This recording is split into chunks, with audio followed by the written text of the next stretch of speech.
I want to start somewhere the standard coverage of this story doesn't, not with the headline.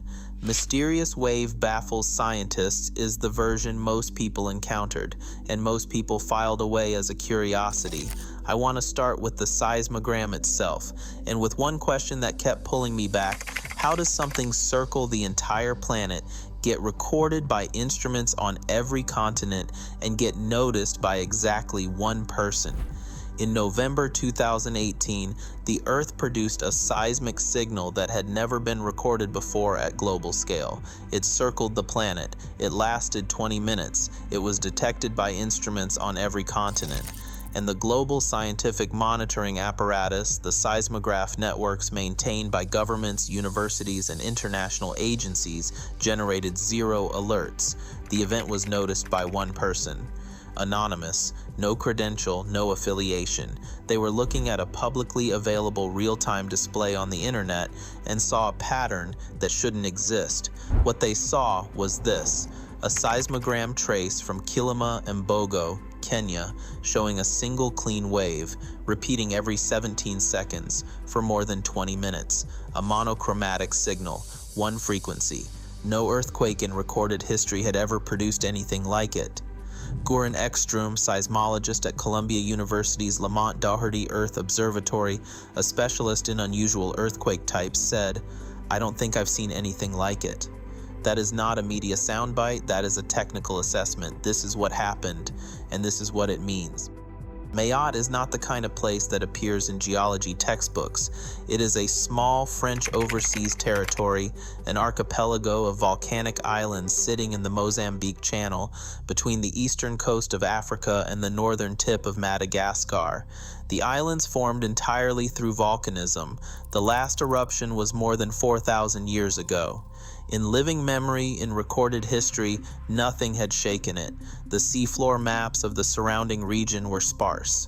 The geological surveys of the area stopped before they reached the ocean floor northeast of the island.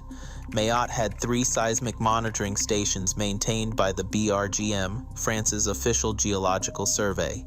3 stations. For an island sitting above a seafloor nobody had fully mapped. Before May 2018, Mayotte was seismically invisible. On May 10, 2018, that changed. The first earthquake in what would become one of the most unusual seismic swarms in modern geological history struck offshore. By May 15th, the swarm had produced its largest event, a magnitude 5.8 earthquake. Some studies later revised it to 5.9, the strongest ever recorded in the Comoros archipelago. Buildings cracked. Residents of Mayotte's 350,000-strong population, a population that had never experienced anything like this, camped in open-air stadiums rather than sleep inside structures they no longer trusted. Authorities offered what reassurance they could. The problem was that no authority had a working model for what was happening. By July 2018, GPS stations were recording something that should have generated considerably more alarm than it did. The island of Mayotte was moving, not settling, not vibrating, moving, tracking east at roughly 14 millimeters per month, sinking slightly to the south. Pierre Briol, a geophysicist at the École Normale Supérieure in Paris, calculated the implication. A body of magma approximately 1.4 cubic kilometers in volume, a mass the size of a small mountain, was pushing through the subsurface beneath the island. The crust was rearranging. Nobody knew where the magma was going. By November 2018, Mayotte had shifted 61 millimeters east and 30 millimeters south from where it had been 6 months before. The seismic swarm had produced more than 1,800 earthquakes greater than magnitude 3.5. Scientists from the BRGM, the IPGP, IFREMER, and multiple universities were already trying to understand a crisis that had no precedent in this region. And then I found the part of the record that nobody who covers this event spends enough time with.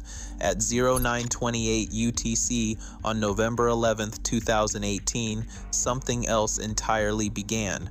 To understand why the November 11th signal was structurally impossible, you need to understand what an earthquake is supposed to look like on a seismogram. When the crust fractures or shifts, it produces two distinct wave types in rapid succession. First come the P waves, primary waves, compressional, the fastest, arriving at the recording station like a sudden jolt. Then the S waves, secondary waves, shearing, slower, arriving seconds later. Then the surface waves spread out and diminish. The whole record looks like chaos, spiky, disordered. It builds and then fades. That is what seismic noise looks like. That is what the instruments expect. The November 11th record showed none of that. No P waves, no S waves, instead a single clean frequency, 0.064 Hertz, a period of 17 seconds. One wave shape, repeating, identical each time for more than 20 minutes. The signal traveled at 14,000 kilometers per hour and reached Hawaii 18,000 kilometers from where it originated without losing its essential character. Zambia recorded it, Kenya recorded it, Ethiopia, Spain, Chile, New Zealand, Canada recorded it. The surface wave magnitude was later calculated at 5.07 by researchers using 26 Iranian broadband stations, where the signal lasted more than 30 minutes. And here is what makes it structurally impossible under any existing earthquake model. Normal seismic energy is broadband. It contains all frequencies simultaneously, like static from a broken radio. What the November 11th signal produced was the opposite, a single note. Anthony Lomax, an independent seismologist who was among the first to analyze the filtered waveform, described it this way: "It's like you have colored glasses and are just seeing red or something." Helen Robinson, a PhD candidate in applied volcanology at the University of Glasgow who studied the anomaly, was more direct about the visual strangeness of the record. "They're too nice, they're too perfect to be nature." Think about what that means. Not symbolically, instrumentally, a planet circling seismic signal so orderly it looked artificial to the scientists examining it. The person who first noticed this was not a scientist. They are known only as Matariki Pax, an anonymous earthquake enthusiast based in New Zealand, who regularly browsed the USGS publicly available real-time seismogram displays, free, accessible to anyone with an internet connection. On the morning of November 11th, they were looking at data from a monitoring station in Kilauea, Kenya, when the anomalous trace appeared. They traced it backward. Zambia, Ethiopia, Spain, Wellington, the same signal everywhere, at once. They posted an image. This is a most odd and unusual seismic signal, recorded at Kilauea, Kenya. Goran Ekstrom, Columbia University, said, "I don't think I've seen anything like it." The instruments had recorded everything. The institutions had recorded nothing notable. And this class of signal, monochromatic, very long period, globe circling, had been observed at this scale exactly once in the entire history of seismology. Once. The only comparable event was a faint signal from the Rocord submarine volcano in French Polynesia, detected at far fewer stations in 2011, 2013, and 2017. It never made news. Nobody wrote about it. The Mayotte event was the first time this phenomenon had ever circled the planet. The instruments recorded it on every continent. No institutional alert was generated. Within hours of the post by Matariki Pax, seismologists from multiple countries were exchanging data on Twitter. The institutional analysis came later. The crowdsourced scientific response came first.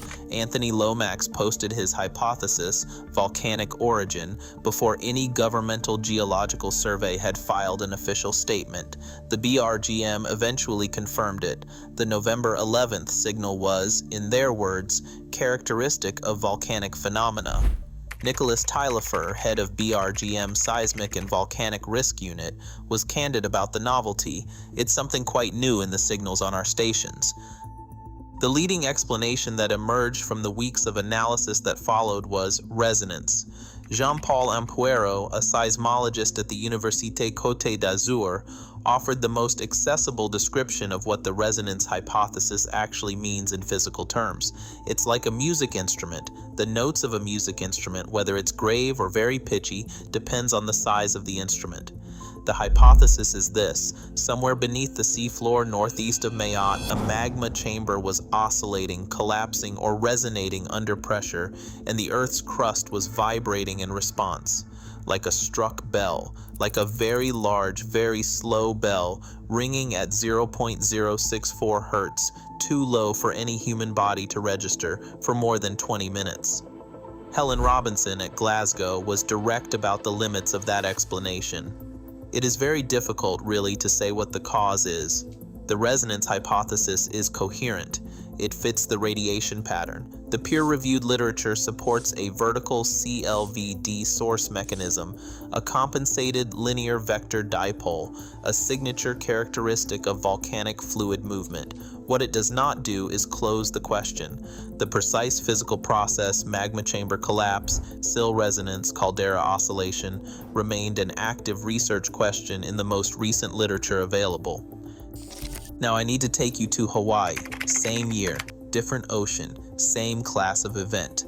Between May and July 2018, the same window in which the Mayotte swarm began and the island started moving, Kilauea volcano in Hawaii produced nearly 60 slow earthquake events, low-frequency waves, the same class as the November 11th signal, circling the planet from the Pacific, 60 events in 3 months, 2 volcanic systems on opposite sides of the Earth, generating the same class of signal that had never before been observed at global scale in the same calendar year.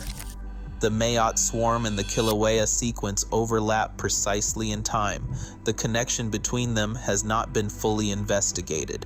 That interpretation, 2 independent volcanic systems producing the same class of anomalous signal in the same year, is coherent. It is also doing considerable work to normalize something that is structurally very strange. I want to be careful here because it would be easy to frame this as a failure of institutions, as negligence or indifference, or something more deliberate. That framing would be wrong. What happened was something more structural, and in some ways more unsettling than simple negligence. Nicholas Taillefer of the BRGM stated it plainly: the location of the swarm is on the edge of the geological maps we have. There are a lot of things we don't know. Read that sentence again. The edge of the maps we have. Not a bureaucratic deflection, a geographical fact. The ocean covers 71% of the Earth's surface. Most of it has never been mapped to the resolution required to detect what was happening northeast of Mayotte. The seafloor in that region was, in the most literal sense, a blank. The swarm epicenter sat beyond the last contour line. The monitoring infrastructure was not designed to watch a place that wasn't on the map. Mayotte had 3 seismic stations. 3. For an island sitting above a geological crisis of this scale. The USGS real-time seismogram displays were public. The data was streaming. Every station on every continent was recording the November 11th signal in real time and publishing it to a website that required nothing more than an internet connection to access. The monitoring infrastructure worked exactly as it was designed to work. The institutional attention infrastructure, the human layer responsible for watching the feeds and recognizing when something requires urgent investigation, was not watching. That distinction matters. Nothing was hidden. Nothing was suppressed. The data was there. It had always been there. Accessible, time-stamped, free, and the island was still moving, 61 millimeters east by November 2018. Still moving. The crust beneath 250,000 people was actively rearranging, the geological map stopped before the epicenter, and somewhere on the ocean floor northeast of Mayotte, something was producing a signal that no existing model could categorize. We found the volcano, we have not confirmed what rang it. And here is where this stops being a geoplogy story. Hold everything that has accumulated. The swarm that began in May 2018 and produced more than 1,800 earthquakes. The island moving east, millimeter by millimeter, month after month. The November 11th signal, monochromatic, globe circling, structurally impossible under any existing earthquake model. The anonymous person in New Zealand who noticed it, the institutions that did not, the geological maps that stopped before the epicenter, the resonance hypothesis, coherent and unconfirmed, all of it is pointing at the same place. All of it is asking the same question: what was down there? In February 2019, a preprint study identified the source, a massive magma chamber draining. The implication was a submarine volcanic eruption of significant scale. The BRGM and the French government mobilized. A research vessel was dispatched. The Marion Dufresne sailed in May 2019.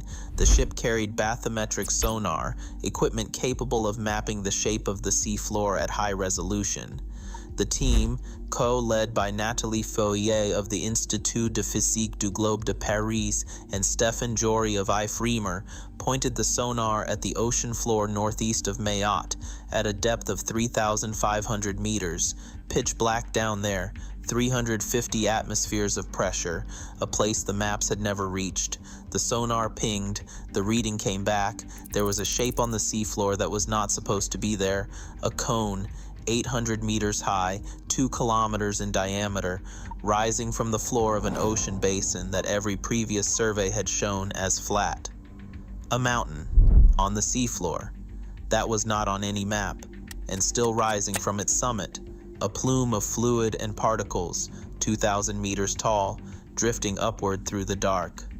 Nathalie Feuillet: we have never seen anything like this.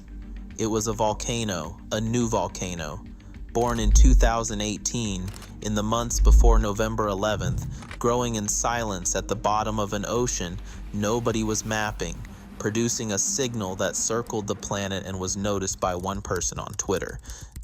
Then Aline Pelletier, director of volcanic surveillance at the Institut de Physique du Globe de Paris, provided the number that puts all of it in proportion. This is the largest effusive eruption known since that of Laki in Iceland in 1783. Laki, 1783, a fissure eruption that killed approximately a quarter of Iceland's entire population. That darkened European skies for months, that produced crop failures across the continent that may have contributed to famine conditions severe enough to destabilize France in the years before its revolution. Laki produced approximately 15 cubic kilometers of lava.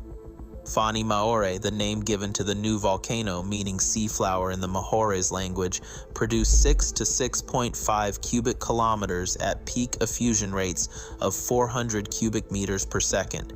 3 years of eruption, the largest submarine volcanic event of its kind in more than 2 centuries.